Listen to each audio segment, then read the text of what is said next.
அதாவது சார், இந்த வழக்கை பொறுத்த வரைக்கும், இந்த பிரச்சனையை பொறுத்த வரைக்கும், இந்த கணக்கு எங்க அதை தான் சொல்கிறேன். இந்த பிரச்சனையை பொறுத்த வரைக்கும் நம்ம செல்வம் அவர்கள் பேசும்போது ஒன்றை குறிப்பிட்டார். அமித்ஷா அவர்கள் குற்றச்சாட்டு போட்டிருக்கிறார், நீங்கள் வழக்கு தொடருங்க அப்படின்னு. நான் பேசினா வழக்கு தொடரலாம்.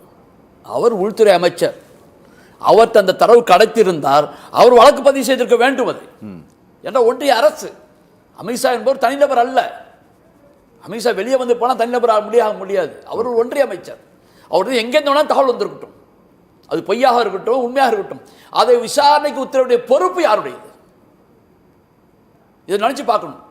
இப்போ வந்து செந்தில் பாலாஜி வந்து சிறையில் இருந்து விட்டு வந்து தண்டனை அனுபவித்து விட்டு வந்தான்னு சொன்னார். என்கவுண்டர் வழக்கில் இதே மாதிரி குற்றச்சாட்டு அமித்ஷா மீது வந்தது. அப்போ அவர் தண்டனை அனுபவிச்சுட்டு வந்தான்னு சொல்ல முடியுமா? அதை செல்வம் ஏற்றுக்கொள்வாரா? நீங்கள் அதை தடுத்தீங்க, அவர் கேட்கல. திரும்ப அதே சொல்றார், செந்தில் பாலாஜி தண்டனை அனுபவித்து விட்டு வந்தார். என்ன தண்டனை அனுபவித்தார்?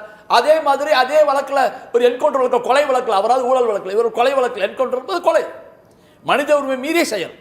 அதில் அமித்ஷா குற்றச்சாட்டப்பட்டிருந்தார். அது விடுதலையான பிறகு அதுக்கு மாட்டேன்னு சொன்ன ஜட்ஜெல்லாம் கொலை செய்யப்பட்டதான பிரச்சனைகள்லாம் வந்தது. அப்போ இதெல்லாம் இவர் உள்ளே போய் பைலில் வந்ததெல்லாம் தண்டனை வைத்திருந்தான்னு சொல்ல முடியுமா? அப்போ சட்டம் யார் கையில் இருக்கிறது? 35,000 கோடி ஊழலா? ஏன் நீங்கள் வழக்கு பதியல? இந்த நாட்டுக்கு துரோகம் செய்றீங்களா? எப்படி சொல்ல முடியும்? ஓகே, வந்தவொடனே ஏதாவது குண்டம் போட வேண்டியது, மக்களை மத ரீதியாக பிரிக்க வேண்டியது. ராமரை வச்சு மதத்தை பிரிச்சிங்க. இன்னைக்கு தமிழ்நாட்டில் வந்து அப்படியே அந்த காயம் ஆற்றி முருகனை வைத்து பிரிக்கிறதுக்கு முயற்சி பண்றீங்க. தமிழ்நாடு நடக்காது. உங்களுடைய பருப்பு இங்கே வேகாது.